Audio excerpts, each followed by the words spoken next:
Assalamualaikum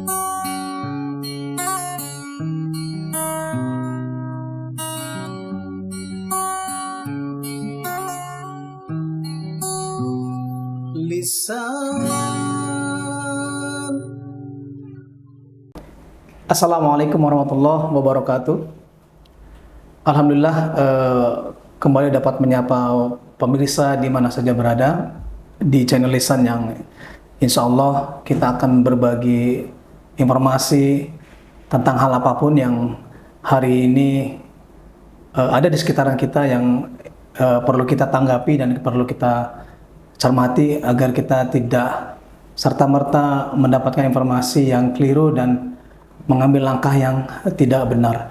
Malam ini insya Allah saya ditemani oleh salah satu tokoh dan salah satu tokoh intelektual dan tokoh masyarakat dari Tangerang Selatan, yaitu Ustadz Muhammad Al-Fakar. Ustadz, syukron atas waktu dan kesempatannya di tengah kesibukan Ustadz. Mudah-mudahan nanti obrolan kita mendapatkan manfaat buat kita semua. Amin. Pada kesempatan ini Lisan akan coba membahas berkenaan dengan pernyataan atau ajakan yang disampaikan oleh salah satu gubernur yang ada di Indonesia berkenaan dengan ajakan yaitu untuk melakukan sebuah vasektomi ya.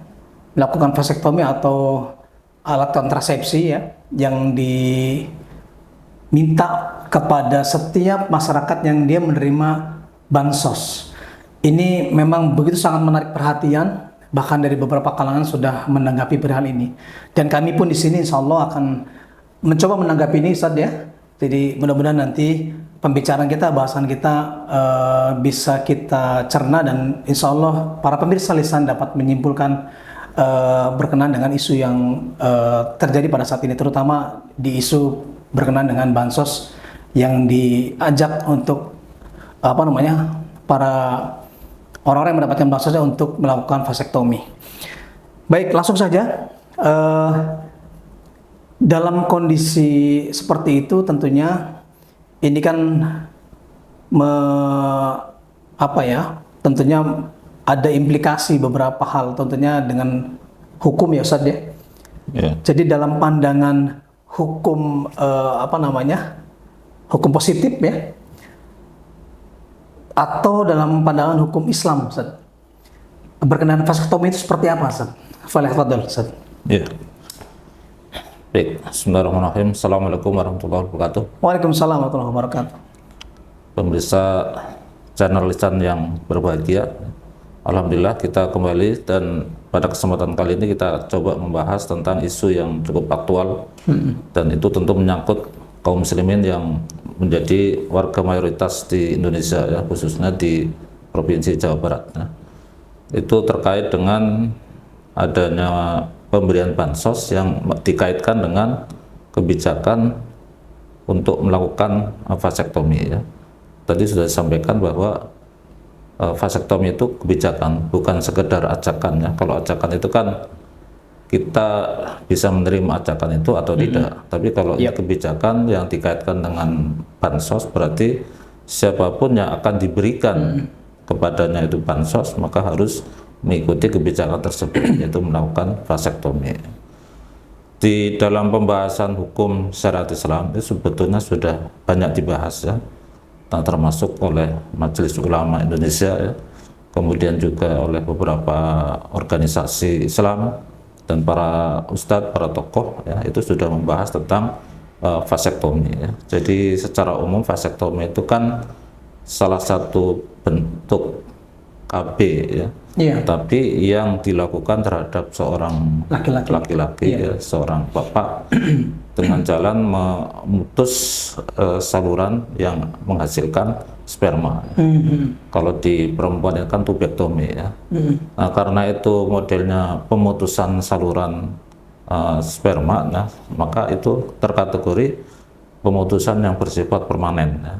Nah, karena permanen inilah yang kemudian dalam pembahasan fikih itu diharamkan, karena akan menyebabkan seseorang yang seharusnya itu ketika menikah tujuan pentingnya itu adalah melangsungkan keturunan, itu tidak bisa terjadi. Iya.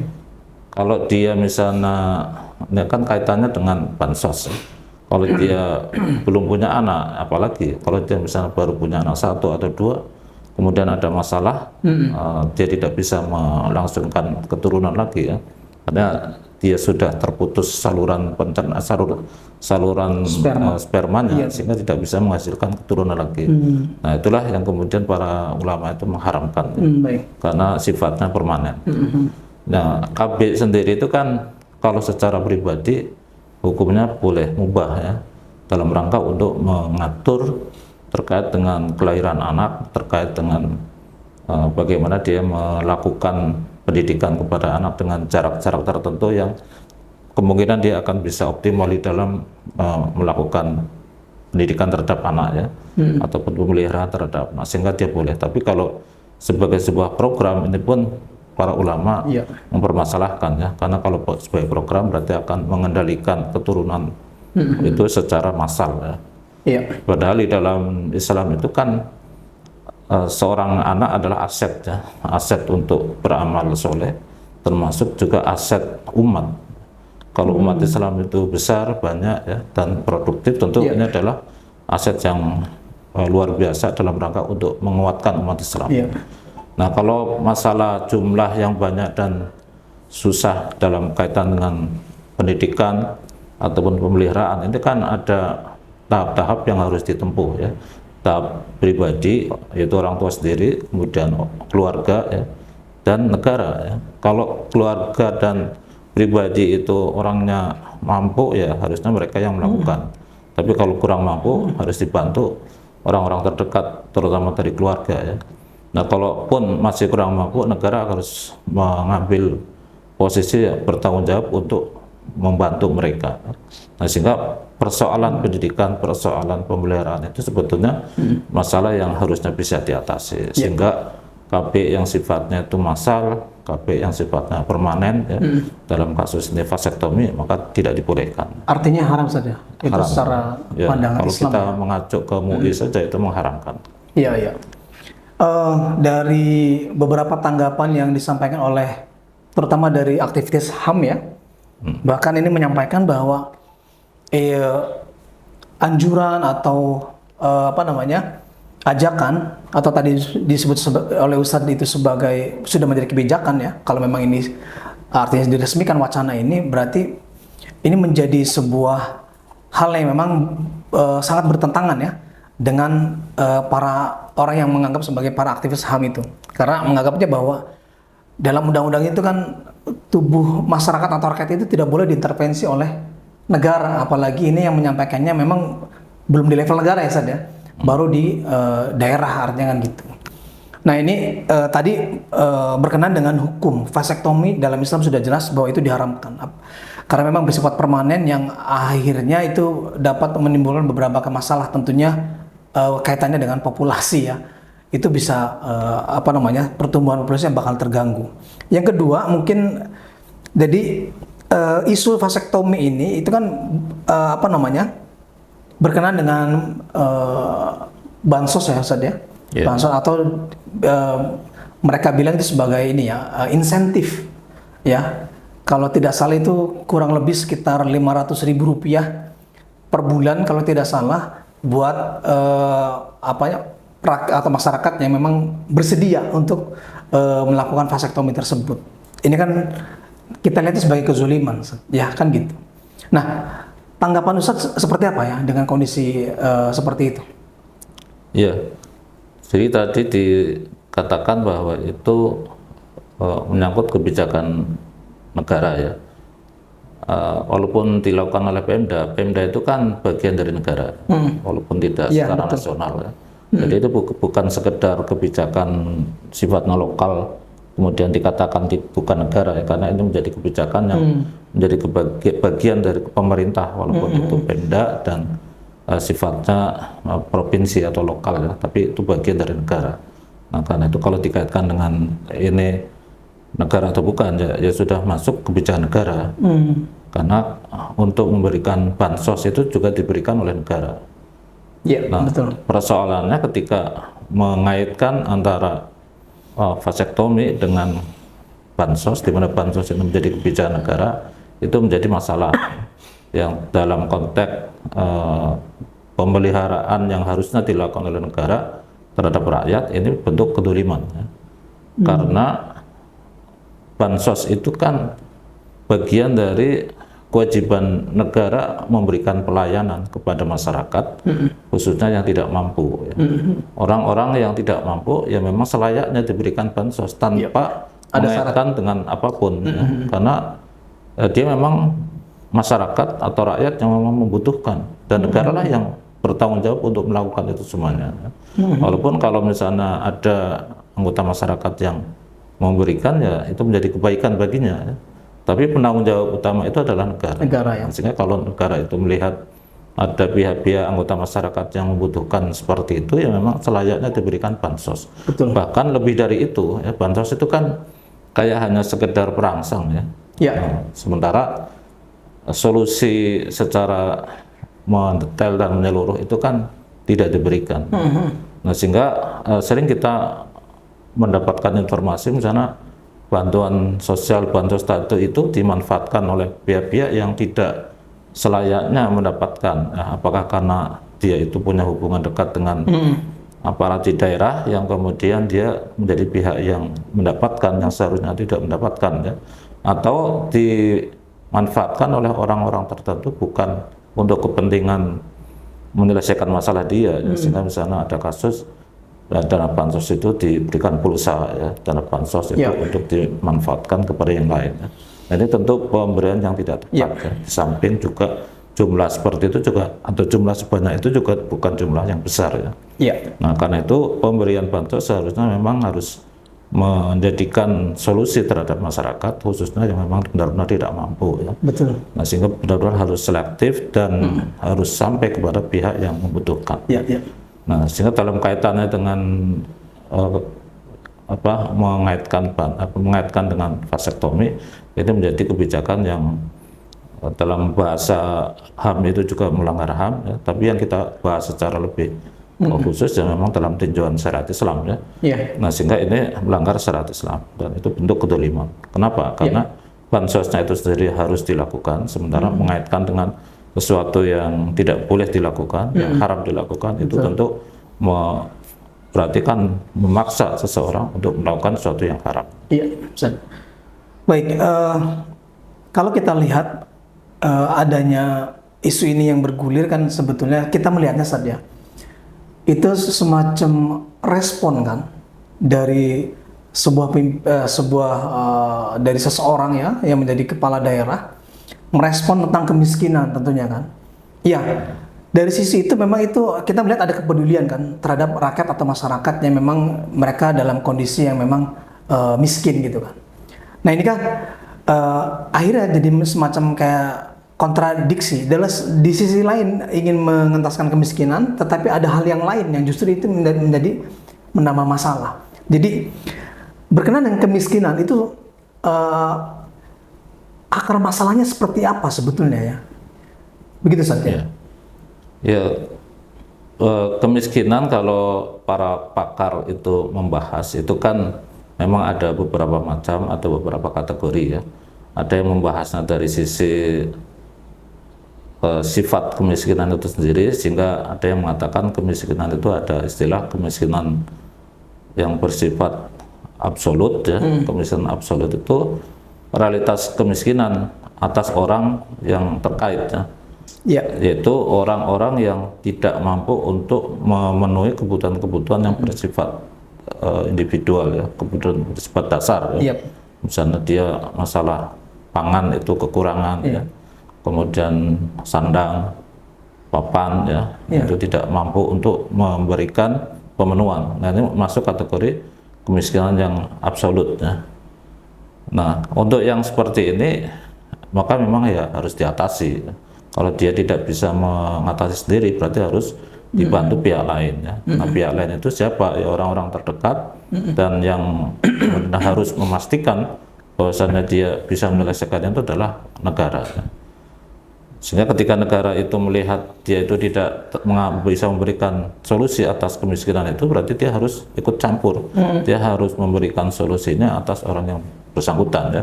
Karena tidak semua orang yang miskin tadi itu kan bisa mengatasi sendiri atau keluarganya ya. Bisa jadi dia miskin dan memang keluarganya juga orang-orang miskin, sama saja ya. Sehingga tidak ada yang bisa memberikan bantuan ya. Nah, makanya menjadi tanggung jawab negara. Tapi kalau ada yang bisa membantu ya silahkan akan diselesaikan orang-orang terdekatnya. Kemudian yang kedua itu kemiskinan relatif ya. Kemiskinan relatif itu orang-orang miskin yang karena posisi di lingkungannya atau di masyarakat secara umum dia posisinya itu kurang ya dibandingkan yang lain. Padahal dia sendiri ya terkategori ya tidak miskin-miskin amat ya. Tapi ketika lingkungannya itu lebih kaya, lingkungannya tidak lebih makmur ya, maka yang bersangkutan itu bisa masuk kategori miskin, tapi miskinnya relatif ya. Makanya disebut sebagai miskin relatif. Nah, tapi pembahasan yang penting lagi adalah kenapa seseorang itu miskin ya. Ini itu ada istilah kemiskinan yang bersifat kultural ya. Dan ada kemiskinan yang struktural. Kemiskinan kultural itu kemiskinan yang terjadi karena secara kultur ya orang tersebut memang terkondisikan miskin ya. Misalnya secara budaya orang-orang di masyarakat itu tidak boleh melakukan pekerjaan-pekerjaan tertentu yang menjadikan dia itu terkungkung dengan sesuatu kondisi itu, nah sehingga dia menjadikan miskin ya. Atau dia memang secara fisik ya, dia tidak memiliki kesempurnaan ya, katakanlah dia cacat ya, atau dia tidak memiliki kapasitas untuk melakukan pekerjaan-pekerjaan yang bisa menghasilkan penghasilan cukup ya, maka dia menjadikan dia dan keluarganya itu miskin. Nah, kemiskinan seperti ini bisa sering kita temukan ya, dan kalau orang-orang seperti itu maka solusinya tentu harus memberikan solusi yang sesuai ya. Kalau misalnya tidak mampu terkait dengan kapasitas keilmuan, kapasitas keterampilan, berarti dia harus diberikan keterampilan itu. Nah, kalau terkait dengan budaya dan seterusnya ya berarti harus disesuaikan mana budaya yang seharusnya bisa disesuaikan dan dilakukan perubahan ya, sehingga tidak menghambat orang tersebut untuk melakukan pekerjaan yang bisa menghasilkan solusi atas kemiskinan itu ya. Nah, yang kedua itu kemiskinan yang bersifat struktural ya. Kemiskinan struktural ini yang kadang-kadang seharusnya orang itu mampu, terampil, ahli bahkan ya, mungkin juga pendidikannya tinggi, tapi dia hidup dalam kondisi karena kebijakan-kebijakan negara itu menjadikan dia itu jadi miskin. Nah, misalnya ya, negara menetapkan kebijakan terkait dengan kepemilikan umum yang seharusnya bisa dijadikan akses untuk menjadikan orang itu sejahtera, ya masyarakat sejahtera, tapi karena kebijakan tadi itu telah diambil oleh negara untuk menjadikan kepemilikan umum itu diberikan kepada swasta, kepada orang-orang tertentu atau bahkan kepada asing ya. Sehingga orang-orang yang seharusnya itu bisa mengerjakan itu, bisa mendapatkan kemakmuran dari sumber itu tidak bisa, dia jadi miskin ya. Atau ada kondisi kebijakan tertentu oleh negara ya, yang menjadikan orang-orang tadi itu sulit untuk mendapatkan pekerjaan karena pekerjaan-pekerjaan itu sudah diisi oleh orang-orang atau dasar nepotisme misalnya ya, dari kalangan keluarga saja atau dari kalangan orang-orang yang dekat dengan kekuasaan. Nah, sehingga pihak luar yang tidak ada kaitannya, yang tidak dekat, tidak bisa mendapatkan pekerjaan dan akhirnya dia menjadi miskin ya.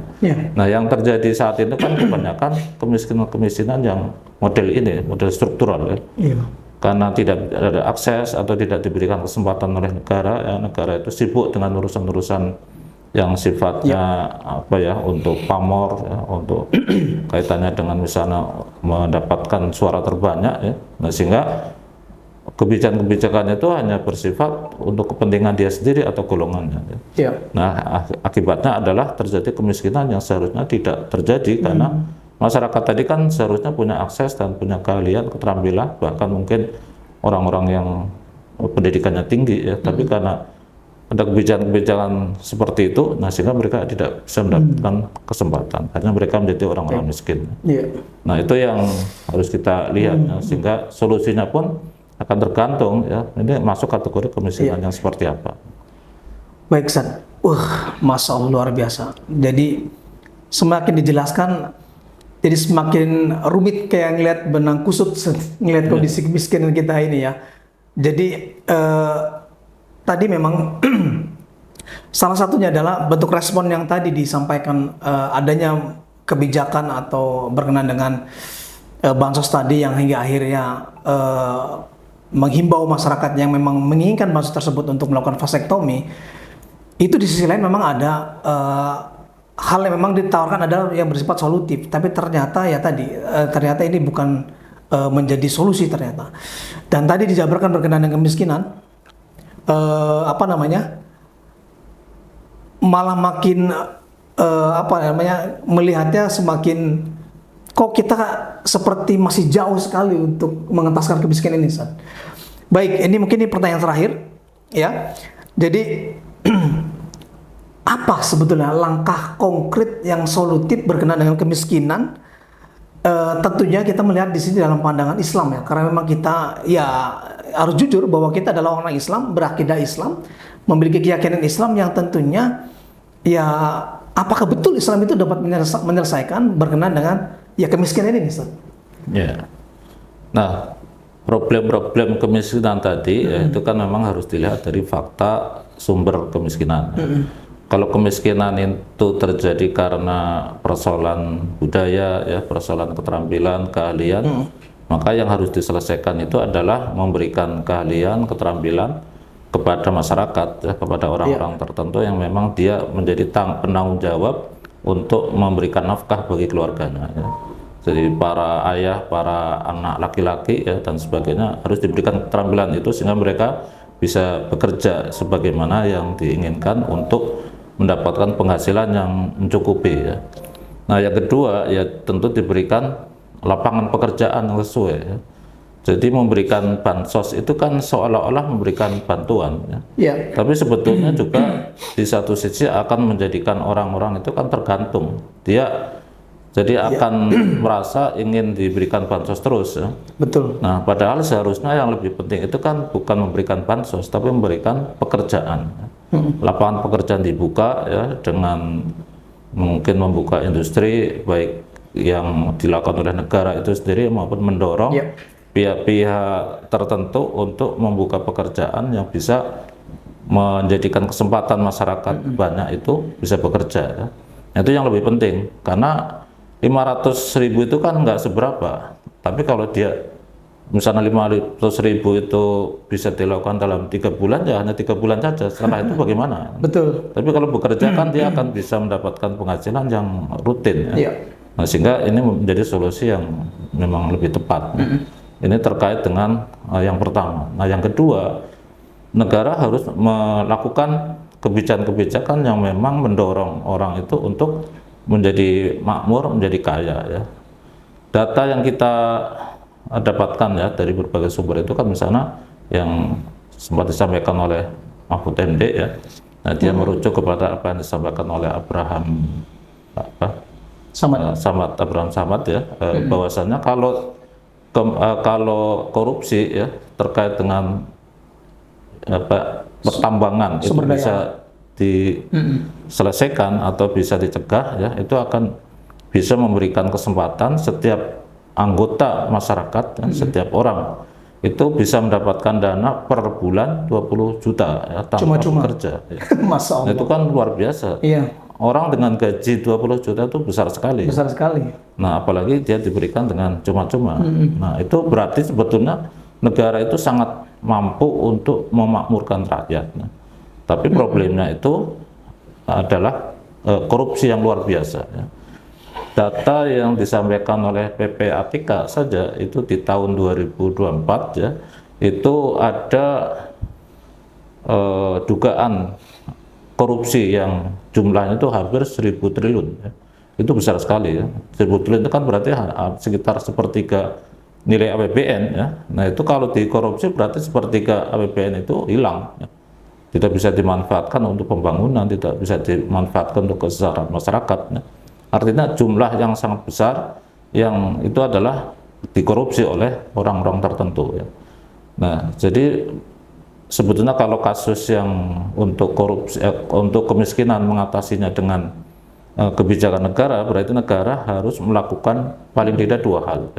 Yang pertama itu menjadikan sumber-sumber kemakmuran, yaitu sumber daya alam itu bisa dioptimalkan sebagai media untuk memakmurkan rakyat ya, dengan jalan negara harus optimal melakukan pengelolaan itu semuanya ya, dilakukan oleh negara dan dimanfaatkan untuk kemakmuran rakyat.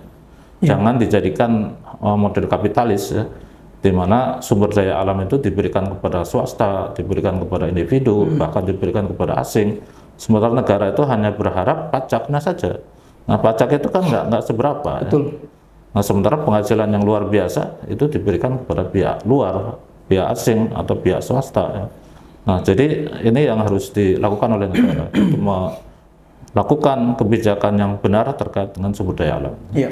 Kemudian yang kedua ya mencegah seoptimal mungkin agar tidak terjadi korupsi. Nah, korupsi itu kan sudah sejak lama sekali ya, zaman Orde Baru ya, itu sudah banyak orang teriak ya dengan adanya korupsi. Nah, kemudian ada reformasi dengan harapan korupsi itu bisa dihilangkan. Nah, faktanya semakin besar. Ya. Bahkan sekarang itu sudah menempuh sudah mencapai level ratusan triliun ya dalam kasus-kasus tertentu ya. Ya. Kalau zaman dulu itu 1 triliun di korupsi itu sudah sangat besar, nah sekarang itu ratusan triliun, itu besar sekali. Betul. Nah, sehingga ini juga menjadi sumber problem terkait dengan upaya untuk melakukan kemakmuran kepada rakyat. Ya. Nah, kalau korupsi sangat besar seperti ini, berarti negara dana-dana yang harusnya itu dipakai tidak dipakai secara sebenarnya. Ya. Nah, ini berarti harus diatasi dengan sungguh-sungguh. Jadi kalau ada penguasa yang selalu teriak-teriak untuk menangkap koruptor dan sebagainya, tapi faktanya tidak jalan-jalan ya, berarti dia hanya omong-omong saja, ya. Tidak jelas dia akan melakukan tindakan terhadap koruptor. Ya. Nah, itu yang saya kira sudah sangat jelas sekali ya. Jadi harus dikelola sumber daya alam secara benar oleh negara untuk kemakmuran rakyat, dan yang kedua adalah harus ditindak tegas ya, untuk orang-orang yang melakukan korupsi. Dan itu sudah sangat jelas siapa-siapa yang melakukan korupsi ya. Jadi kalau mau menangkap, mau mengadili dan seterusnya sudah sangat jelas sekali ya. Nah, kenapa harus menunggu apa lagi ya untuk bisa menindak koruptor-koruptor yang besar seperti itu ya. Baik, Ustaz. Masya Allah, iya, luar biasa pemaparannya ya. Jadi dari beberapa pertanyaan yang dilontarkan itu lumayan cukup menguak ya, dan menarik benang merah sesungguhnya yang terjadi di negeri ini. Tentunya kita berkenan dengan kemiskinan yang terjadi di masyarakat kita ya. Ustaz Fakhr tadi menyampaikan berkenaan dengan kemiskinan begitu runut dan saya lihat sangat solutif ya ketika Islam menawarkan pengentasan kemiskinan yang sangat fundamental tersebut. Jadi insya Allah sebetulnya kalau memang penerapan Islam yang diterapkan, maka bantuan yang diberikan kepada masyarakat tentunya yang miskin itu pastinya tidak akan ada syarat ya. Yang dilihatnya syarat tersebut yaitu sangat diskriminatif ya. Ini bahasan kita pada kesempatan lisan malam hari ini. Mudah-mudahan bermanfaat buat pemirsa yang budiman di mana saja berada.